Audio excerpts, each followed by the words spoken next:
সোজা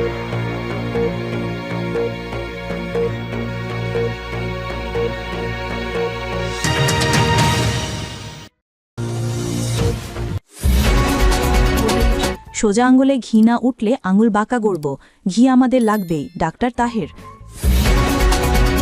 হাইকোর্টে জামিন পেলেন লতিফ সিদ্দিকী। 10 বছরের মধ্যে ক্ষমতায় না গেলে রাজনীতি ছেড়ে দেব, নাহিদ। এতক্ষণ শুনছিলেন সংবাদ শিরোনাম, এখন থাকছে বিস্তারিত। দেশে রাজনৈতিক অশান্তির এক সংবেদনশীল সময় হঠাৎ এক সংক্ষিপ্ত কিন্তু দিক নির্দেশক সিদ্ধান্ত এলো সেনাবাহিনী থেকে। সেনাপ্রধান জেনারেল ওয়াকারুজ্জামান ঘোষণা করেছেন, অবৈধ ইউনূস সরকারের পক্ষে আর কোনোভাবে সেনাবাহিনী সাহায্য করবে না। এই এক লাইন কেবল সেনামহলে নয়, রাজনৈতিক অঙ্গন, কূটনৈতিক বৃত্ত এবং সাধারণ জনগণের মাঝে তীব্র আলোড়ন সৃষ্টির এক কারণ হয়ে দাঁড়িয়েছে। কি ঘটেছে?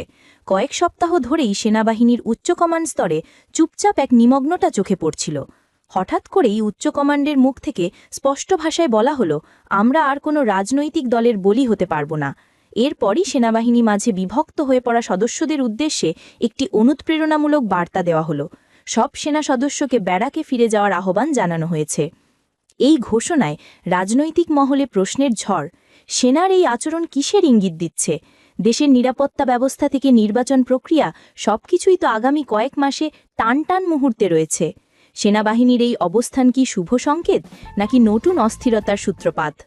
সেনাপ্রধান ওয়াকারুজ্জামান ঘোষণা করেন, অনেক হয়েছে, আমাদের আর কোনো রাজনৈতিক দলের পক্ষে কাজ করা হবে না। আমাদের সুনাম ক্ষুণ্ণ হয়েছে, আমাদের সৈনিকদের আন্তর্জাতিক আদালতের কাঠগড়ায় দাঁড় করানো হয়েছে, আমরা অন্যায় ব্যবহার হতে চাই না। তিনি আরও বলেন, সেনাবাহিনীর প্রতি শতভাগ দায়বোধ তারা রয়েছে, তবে সেনা আর কাউকে কাজের হাতিয়ার হতে পারে না। এই বক্তব্যের একটি বিশেষ বার্তা আছে। সেনাবাহিনী নিজেদের শুদ্ধতা মান রক্ষা করতে চায়, রাজনৈতিক কাজে টুকটাক ব্যবহার হতে রাজি নয়। ওয়াকারুজ্জামান স্পষ্ট করে বলেছেন, যারা উপরের কমান্ড মেনেই কাজ করেছেন তাদের কি অপরাধী করা হবে? তাদেরও নিরাপত্তা ও ন্যায্য বিচার পাওয়ার অধিকার আছে। এই কথাগুলো দেশের প্রতিটি রাজনৈতিক দল ও প্রশাসনের জন্য ইঙ্গিতঘন সতর্ক বার্তা হিসাবেই নেওয়া হচ্ছে। রাজনৈতিক বিশ্লেষকদের মতে সেনাবাহিনী নিয়ে সিদ্ধান্ত একটি দ্বিমুখী বার্তা দেয়। একটু শান্তি চাই, কিন্তু ন্যায়িকতার দাবিতেও পিছুপা হওয়া যাবে না। সেনাবাহিনী বলছে, আমরা জনগণের রক্ষক, কিন্তু রাজনৈতিক সুরক্ষিত নয়। তারা চাইবে যে কোনো অভিযোগের বিরুদ্ধে নিরপেক্ষ, স্বচ্ছ ও দ্রুত বিচার হোক, আর সৈনিকদের ওপর রাজনৈতিক চাপ নিষ্পত্তি হোক। এই ঘোষণা এখন নির্বাচন প্রেক্ষাপটে নতুন প্রশ্ন তোলে। নির্বাচন সূচি অনুযায়ী মাত্র কয়েক মাস বাকি থাকা অবস্থায় যদি সেনাবাহিনী ভূমিকা থেকে দূরে সরে যায়, তাহলে আইন শৃঙ্খলার দায়িত্ব কার? নিরাপত্তা ব্যবস্থায় শূন্যস্থান তৈরি হলে তা কি রাজনৈতিক শত্রুতায় কুৎসিত ব্যবহার হবে? এইসব প্রশ্ন এখন রাজনৈতিক মহলে উচ্চস্বরে উঠছে। অন্যদিকে সেনাপ্রধানের বার্তায় একটি নান্দনিক আহ্বানও আছে। দেশকে রাজনৈতিক তৎপরতার খেলোঘর বানানো থেকে বিরত থাকতে হবে। রাষ্ট্রের 3 স্তম্ভ, সামরিক, বিচার ও প্রশাসন, এই তিনটি যেন আলাদা থাকেন এবং প্রত্যেকেই তাদের নিজ নিজ দায়িত্ব পালন করে।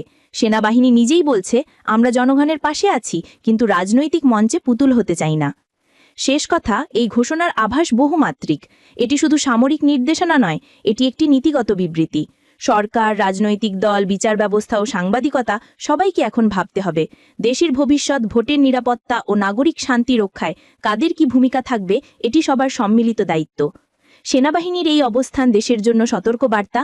দেশ নিয়ে আর ছেলে খেলা নয়।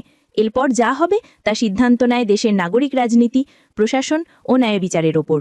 আওয়ামী লীগের বহিষ্কৃত সদস্য ও সাবেক মন্ত্রী আব্দুল লতিফ সিদ্দিকী জামিন পেয়েছেন। বৃহস্পতিবার বিচারপতি এএসএম আব্দুল মুবিন ও বিচারপতি শগীর হোসেনের হাইকোর্ট বেঞ্চ এ আদেশ দেন।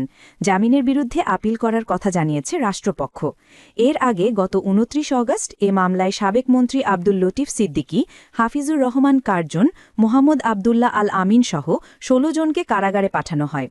পরে গত 4 সেপ্টেম্বর ঢাকার চিফ মেট্রোপলিটন ম্যাজিস্ট্রেট সিএমএম আদালতের ম্যাজিস্ট্রেট হাসিবুল্লাহ পিয়াস তার জামিনের আবেদন নাকচ করেন। মামলার অভিযোগে বলা হয় গত ২৮ আগস্টে বেলা ১১টার দিকে মামলার বাদী দেখতে পান রিপোর্টার্স ইউনিটির অডিটোরিয়ামে কিছু লোক ঘেরাও করে আওয়ামী ফ্যাসিস্ট বলে স্লোগান দিচ্ছেন এবং সাবেক মন্ত্রী আব্দুল লতিফ সিদ্দিকী বক্তব্য দিচ্ছেন। লতিফ সিদ্দিকীকে জিজ্ঞাসাবাদে জানা যায় মুক্তিযুদ্ধের ইতিহাস মুছে ফেলার গভীর ষড়যন্ত্র ও মুক্তিযুদ্ধের ইতিহাস বিকৃতি বন্ধের লক্ষ্যে গত ৫ আগস্ট মঞ্চ ৭১ নামে একটি সংগঠনের আত্মপ্রকাশ ঘটে। এই সংগঠনের উদ্দেশ্য জাতির অর্জনকে মুছে ফেলার সব ষড়যন্ত্র প্রতিহত করতে বাংলাদেশের জনগণকে সঙ্গে নিয়ে আত্মত্যাগের প্রস্তুতি নেয়া। প্রস্তুতির অংশ হিসেবে ওই দিন একটি গোলটেবিল বৈঠকের আয়োজন করা হয়। জিজ্ঞাসাবাদে আরও জানা যায় উক্ত গোলটেবিল বৈঠকে গ্রেপ্তার হওয়া আসামিদের সহ আরও ৭০ থেকে ৮০ জন অংশগ্রহণ করেন। পরে পুলিশ আসামিদের হেফাজতে নেন। উপস্থিত লোকজনদের জিজ্ঞাসাবাদে জানা যায় আব্দুল লতিফ সিদ্দিকী ৭৫ বছর মঞ্চ ৭১-এর ব্যানারকে পুঁজি করে প্রকৃতপক্ষে দেশকে সশস্ত্র সংগ্রামের মাধ্যমে অস্থিতিশীল করে বর্তমান অন্তর্বর্তীকালীন সরকারকে উৎখাত করার ষড়যন্ত্র ও উপস্থিত অন্যদের প্ররোচিত করে বক্তব্য প্রদান করছিলেন। তার এই ষড়যন্ত্রমূলক বক্তব্যের জন্য উপস্থিত লোকজন তাদেরকে ঘেরাও করে আওয়ামী ফ্যাসিস্ট বলে স্লোগান দেন। নতুন রাজনৈতিক দল জাতীয় নাগরিক পার্টি এনসিপি প্রথম নির্বাচনেই ৩০০ আসনে প্রতিদ্বন্দ্বিতার ঘোষণা দিয়েছে। এবার দলটির আহ্বায়ক নাহিদ ইসলাম জানালেন আগামী ১০ বছরের ভেতর ক্ষমতায় যেতে চায় দলটি। সেটা করতে না পারলে রাজনীতিই ছেড়ে দেবে এনসিপি। সম্প্রতি একটি গণমাধ্যমকে দেওয়া এক সাক্ষাৎকারে তিনি বলেন, আমরা ১০ বছরের টার্গেট নিচ্ছি এবং আমি মনে করি ১০ বছরের মধ্যে বাংলাদেশের রাজনীতিতে আমরা প্রতিষ্ঠিত হব, ক্ষমতায় যাব, সরকার গঠন করব। জুলাই গণ অভ্যুত্থানের শীর্ষ নেতৃত্বদের গঠিত রাজনৈতিক দল এনসিপি রাজনীতিতে এসেছে দীর্ঘমেয়াদী চিন্তা করে, স্পষ্ট জানান নাহিদ। তিনি বলেন, রাজনীতিতে আমরা প্রথম থেকেই একটা সামষ্টিক ধারণায় বিশ্বাস করতাম, ব্যক্তি বা নিজেকে নিয়ে খুব একটা ভাবি না। আর এখন তো অনেক মানুষের জীবনদান এটার সঙ্গে জড়িত। এখানে দীর্ঘমেয়াদী চিন্তা ভাবনা করেই নেমেছে। তবে সেই দীর্ঘমেয়াদী ভাবনারও একটা মেয়াদ ঠিক করে নিয়েছে এনসিপি। নাহিদ বলেন, ১০ বছরের মধ্যে যদি ক্ষমতায় যেতে না পারি তাহলে আমি আর রাজনীতি করব না। ১০ বছরের এই টাইমলাইনটা হচ্ছে আমার টার্গেট। এই সময়ের মধ্যে আমি রাজনৈতিক দলটাকে প্রতিষ্ঠিত করতে চাই, সরকার গঠন করতে চাই এবং আমাদের লক্ষ্য বাস্তবায়ন করতে চাই, জনগণকে ক্ষমতায়িত করতে চাই। এনসিপি তাদের যাত্রা শুরু করেছে চলতি বছরের ২৮ ফেব্রুয়ারি। তবে এই সময়ই দলটা অনেক পথ পাড়ি দিয়ে ফেলেছে বিশ্বাস নাহিদের। তিনি বলেন, আমরা তো অনেক দূরে এগিয়ে গেছি এবং একটা রাজনৈতিক দল হিসেবে ১৫-২০ বছরে যে জায়গায় পৌঁছায় বা ১০ বছরে, আমরা কিন্তু সেটাতে অলরেডি পৌঁছে গেছি। এই কারণে আমি ১০ বছর বলছি, কারণ গণঅভ্যুত্থান আমাদের ১০ বছর এগিয়ে দিয়েছে, ১৫ বছর এগিয়ে দিয়েছে। বাকিটা এখন আমাদের করতে হবে। জনগণ আমাদের সেই সুযোগটা দিয়েছে, দায়িত্বটা দিয়েছে। বাকিটা আমাদের দক্ষতা, আমাদের যোগ্যতা, সততা ও নিষ্ঠার বিষয়। বাংলাদেশের জামায়াতে ইসলামী সংগঠনের নায়েবে আমির ও সাবেক সংসদ সদস্য ডা সৈয়দ আবদুল্লাহ মুহাম্মদ তাহের বৃহস্পতিবার পল্টনে অনুষ্ঠিত সংক্ষিপ্ত সমাবেশে সরকারকে কড়া ধর্ষণ দেন। তিনি ঘোষণা করেন, রাজপথে ফেরার প্রস্তুতি আছে, প্রয়োজনে জীবন রক্ত উভয়ই দিতে ভয় নেই এবং জুলাইয়ের অর্জনকে ব্যর্থ হতে দেবেন না।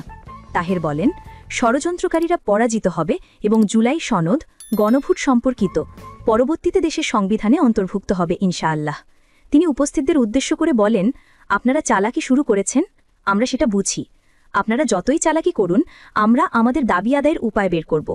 তাহের আরও বলেন, তারা এখন নিয়মতান্ত্রিক আন্দোলনে ফিরছেন। তিনি সাংকেতিক ভাষায় বলেন, সোজা আঙ্গুলে যদি ঘি না ওঠে, আঙ্গুল বাঁকা করব, ঘি আমাদের লাগবেই। তিনি তফসিল ঘোষণার পরও গণভোট আয়োজনের আইনি কোনো বাধা নেই উল্লেখ করে বলেন, নির্বাচনের আগে গণভোট করা উচিত। তিনি সময় ক্ষেপণের প্রক্রিয়াকে সতর্কবার্তা হিসেবে বর্ণনা করে বলেন, সময় ক্ষেপণের এই চালাকি আপনাদেরকে বিপদে ফেলবে। প্রসঙ্গত, তিনি বারবার বলেছেন, অধিক সময় ক্ষেপণ করলে তাদের কাছে সময় থাকবে এবং প্রয়োজন হলে নতুনভাবে সময় বের করা সম্ভব হবে। তিনি উপস্থিতদের উদ্দেশ্যে পুনরায় বললেন, নো হাঙ্কি পাঙ্কি, সোজা সোজা গণভোট আগে দেন, অসুবিধা কি?